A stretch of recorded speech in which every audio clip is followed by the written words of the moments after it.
بسم اللہ الرحمن الرحیم۔ فائنڈ آف سچ کی تمام معزز ناظرین کو السلام علیکم۔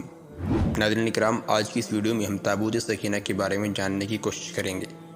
پوری دنیا میں یہودی آج بھی ماہرین آثار قدیمہ کا روپ دھارے ملک ملک کھدائی کرتے پھر رہے ہیں، لیکن آج بھی اس میں ناکام ہیں۔ اس صندوق میں کیا ہے؟ یہ صندوق یہودیوں کے لیے زندگی اور موت کا مسئلہ کیوں بنا ہوا ہے، اور یہودی اس صندوق کا کیا کرنا چاہتے ہیں؟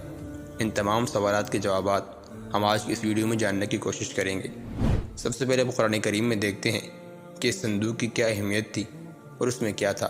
اس حوالے سے سورہ بقرہ آیت نمبر 248 میں اللہ تبارک و تعالی ارشاد فرماتے ہیں، وقال لهم نبيهم إن آية ملكه أن يأتيكم التابوت فيه سكينة من ربكم وبقية مما ترك آل موسى وآل هارون تحمله الملائكة إن في ذلك لآية لكم إن كنتم مؤمنين۔ اور ان سے ان کے پیغمبر نے کہا، اس کی بادشاہی کی علامت یہ ہے کہ وہ صندوق تمہارے پاس آئے گا جس میں تمہارے رب کی طرف سے تمہارے سکون اور اطمینان کا سامان ہے، جس میں آل موسیٰ اور ہارون کی چھوڑی ہوئی چیزیں ہیں جسے فرشتے اٹھائے ہوئے ہوں گے۔ اگر تم ایمان والے ہو تو یقیناً اس میں تمہارے لیے بڑی نشانی ہے۔ اس آیت مبارکہ میں لفظ تابوت کا مطلب صندوق اور سکینہ کا مطلب ایسا سامان کہ جس سے دل کو سکون اور راحت ملے، یعنی اس صندوق میں ایسا سامان تھا کہ جس کی برکت سے دلوں کو مضبوطی اور تسکین ملتی تھی۔ تفاسیر کے مطابق یہ صندوق سب سے پہلے حضرت آدم علیہ السلام پر جنت سے اتارا گیا تھا۔ یہ شمشاد نامی لکڑی سے بنا ہوا تھا۔ اس مقدس و متبرک صندوق میں حضرت آدم علیہ السلام اپنا ضروری سامان رکھا کرتے تھے۔ یہ صندوق نسل در نسل چلتا ہوا حضرت یعقوب علیہ السلام تک پہنچا۔ اس طرح یہ صندوق بنی اسرائیل کے پیغمبروں کے پاس آ گیا۔ یہودیوں کے پہلے رسول حضرت موسیٰ علیہ السلام تھے۔ یہ صندوق ان کے زیر استعمال رہا۔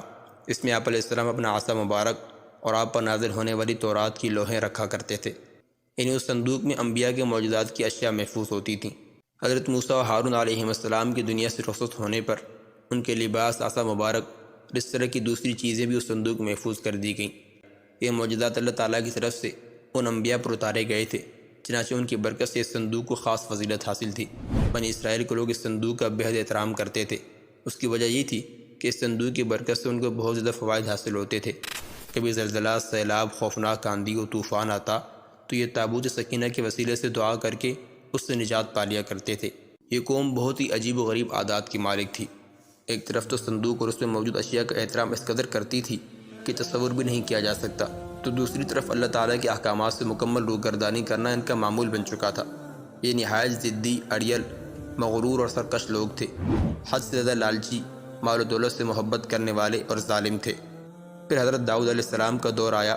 اس وقت تک یہ قوم خانہ بدوشی کی ایسی زندگی گزارتی تھی، اور تابوت سکینہ بھی ایک خیمہ میں ہی رکھا جاتا تھا۔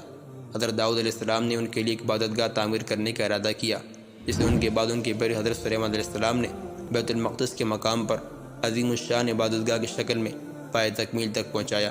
تابوت سکینہ کو خیمے سے نکال کر اس عبادتگاہ میں رکھ دیا گیا۔ اس عبادتگاہ کے تابوت سکینہ والے حصے میں سوائے انبیاء اور سب سے بڑے عالم کے کسی کو جانے کی اجازت نہیں تھی۔ حضرت سلیمان علیہ السلام کی وفات کے بعد آپ کی انگوٹھی مبارک بھی اسی تابوت میں محفوظ کر دی گئی۔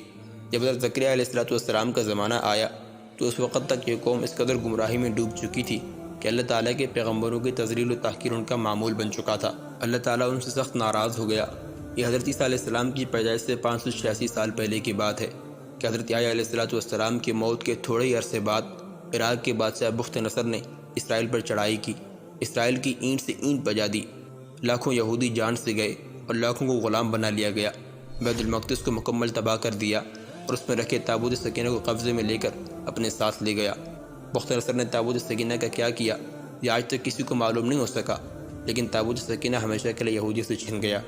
ساتھ ہی یہودی قوم، وہ قوم جو تاریخ کی سب سے بڑی بہترین قوم تھی، جسے اللہ تعالیٰ کی لاڈلی قوم ہونے کا فخر حاصل تھا، اپنی بدعملی کی وجہ سے ہمیشہ کے لیے اللہ تعالیٰ کی بارگاہ میں ملعون ہو گئی، دنیا میں رسوا ہو کر رہ گئی۔ آج یہودیوں کو 2000 سال بعد دوبارہ اسرائیل کی سرزمین پر قدم جمانے کا موقع ملا ہے، تو بھی اس قوم کے وہی عادات و اطوار ہیں، وہی ظلم و جبر، دھونس، داندری، تکبر، خود کو ساری دنیا سے اعلیٰ و عرفہ سمجھنے کا خناس۔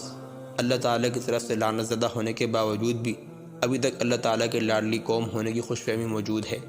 وہی مال و دولت کا لالچ اور مال جمع کرنے کے وہی صدیوں پرانے شیطانی طریقے، ان کا کچھ بھی نہیں بدلا۔ آج بھی اسی جگہ حضرت سلیمان علیہ السلام والی عبادت گاہ تعمیر کرنے کا جنون اور اسی طرح تابوت سکینہ کو دوبارہ حاصل کر کے ہیکل سلیمانی میں رکھنے کا بخار چڑھا ہوا ہے۔